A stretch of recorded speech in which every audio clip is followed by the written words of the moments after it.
One of the things you just have to get used to if you do any kind of online content is that not everybody's going to like you. It's just a reality.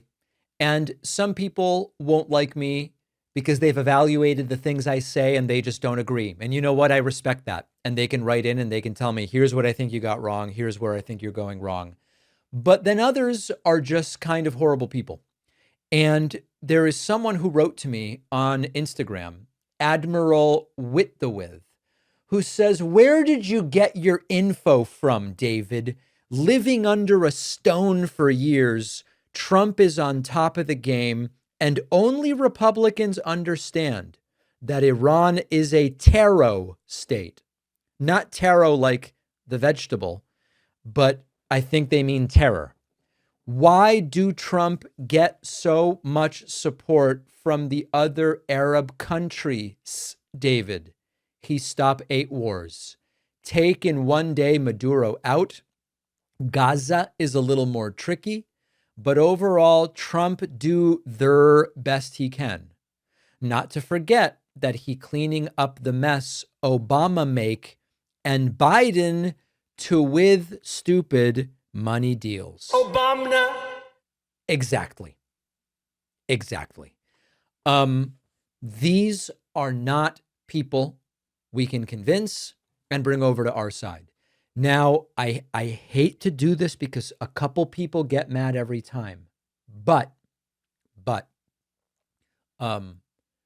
there is, I believe, some potential cognitive issue with a lot of these people. Now, it may just be that they are all foreign individuals who don't really speak or write English, but there is something about the texture of a lot of these emails from supposed pro-American patriotic Republicans, where either you don't really speak English or there is some kind of cognitive or other issue. Either way, neither of those would be things to make fun of people for, but we just have to acknowledge we will not win by convincing these people to change their minds. We need to find other voters, get people who agree with us out to the polls. These people, I believe they are lost forever. If they want to come back, okay, we welcome them, but it's not worth arguing with them. I just don't think it's going to go anywhere. All right, let's get to some more substantive stuff. On the subreddit, Friendly Drummers wrote, there may very well be an October surprise with Graham Plattner. First of all, I drag my dying body to vote for him. I do believe it's worth it to get rid of Republicans. That said, regardless if you believe the allegations, it's noteworthy that allegations of physical assault and kidnapping didn't come out until after he was going to win the primary. It was not during the primaries, the allegations came after. If you think these allegations are bad, just wait until October. It's going to get much nastier. I would not be surprised if there's more tangible evidence, more witnesses, dirt that will come out, et cetera, et cetera. Listen, I think it is almost certain that there is going to be more dirt coming out against Graham Plattner. I've said Susan Collins is a disaster. She's got to be removed. But Graham Plattner does not embody what it is that Democrats and the left historically have said we want to support. When you hear there's a candidate with a Nazi tattoo and he said he didn't know anything about it, but it appears that he lied about that, and then allegations from women, usually the reaction from Democrats is that's a really terrible candidate. And we're used to those being Republican candidates. This time it's a Democrat. I don't think he's a good candidate. I interviewed him. I interviewed Mills. Mills was a terrible candidate. She had no business running. It's an unfortunate situation. And I would bet money, although I don't bet, that more allegations do come out against Graham Plattner. And at that point, all that we will be able to do is deal with them. Also from the subreddit, Trump and Republicans are setting the stage to refuse to certify California's election results in 2028, writes Chris Fathead. Going on to say, it's obviously funny to laugh at Republicans losing their minds because Pratt is going to lose, but we all need to understand this is their goal. They will challenge California's results, refuse to certify. Best case scenario, they prevent a Democratic president from being certified while the case works through the legal system. Worst case scenarios, they get the entire state's results thrown out.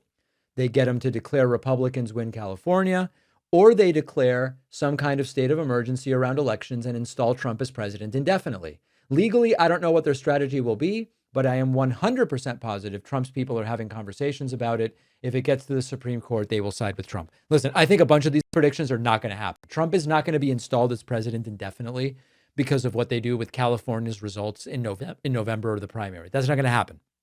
The Supreme Court, I doubt, will side with Trump, but they are going to try something. There is no question about it. And part of the reason you know they're going to try something is anybody with common sense would go, wait a second. California's results show that Republicans didn't do well, and the results are very similar to the polls. That doesn't seem like one to get your knickers in a twist over.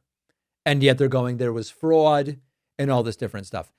That suggests to me they are going to try something, but I don't think it's going to be the full-blown disaster that person wrote about. Let me know what you think. On YouTube, the Freewa wrote, in diplomacy, you strive for agreements, not deals. It's not the same.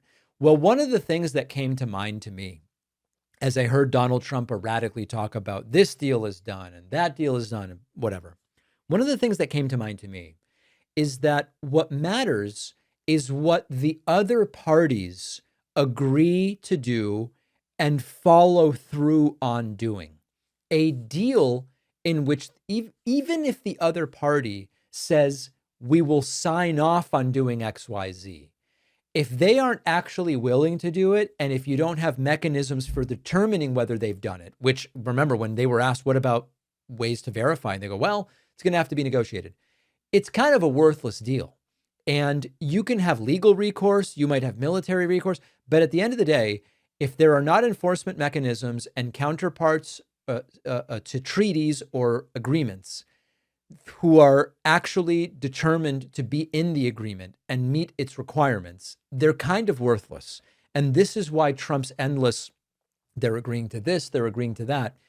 Even when it often wasn't true, we knew that the commitments from a lot of these countries, Iran, we've experienced this with North Korea, are not particularly meaningful unless they actually are emotionally invested in some way. And I don't think Trump, listen, they think Trump's mentally ill. They said we use Trump's mental illness to manipulate him. That is not a sign of respect. That I can assure you. Johnny's JD wrote on Spotify, David, please let us know how many MAGAs write in and admit they were wrong about Trump. I don't think it's possible for them to concede anything. My dad flies off the handle and starts incoherently spitting out unrelated nonsense about Hillary, Obama, and the laptop when calmly asked how he feels about anything Trump does. Whataboutism is all they know. Okay. I don't know whether this is a good number or not, but in the last couple of weeks, I've heard from six former Trump supporters who wrote to me and said, I've turned the corner. I'm out. Is 6 a lot or not a lot relative to the size of my audience? It sounds pretty low, but I have to assume that for every one MAGA who is willing to write to me and admit that they were wrong about Trump, for every one, there's got to be at least 100 out there, right? Maybe 1,000. I don't know. You tell me whether those numbers are impressive. Quite frankly, I don't even know. Dan Mertzig wrote to me on Spotify and said, I need an Obama shirt. Obama. And Roger says same. The Obama shirt, I have such a funny thing to mention about this.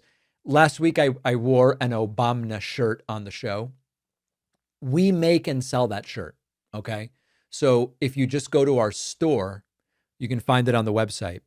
You can order that shirt. The day I wore it, we sold like 100 of those shirts. I got a funny email from someone who said I'm an older person, okay? And they said, listen, I'm an older person, and you have to understand, we are not going to buy misspelled shirts. You need to fix the spelling. There's an extra N in Obama. if you want to sell any of those shirts, you've got to fix the spelling. And I wrote back very nicely and I said, totally understand what you mean.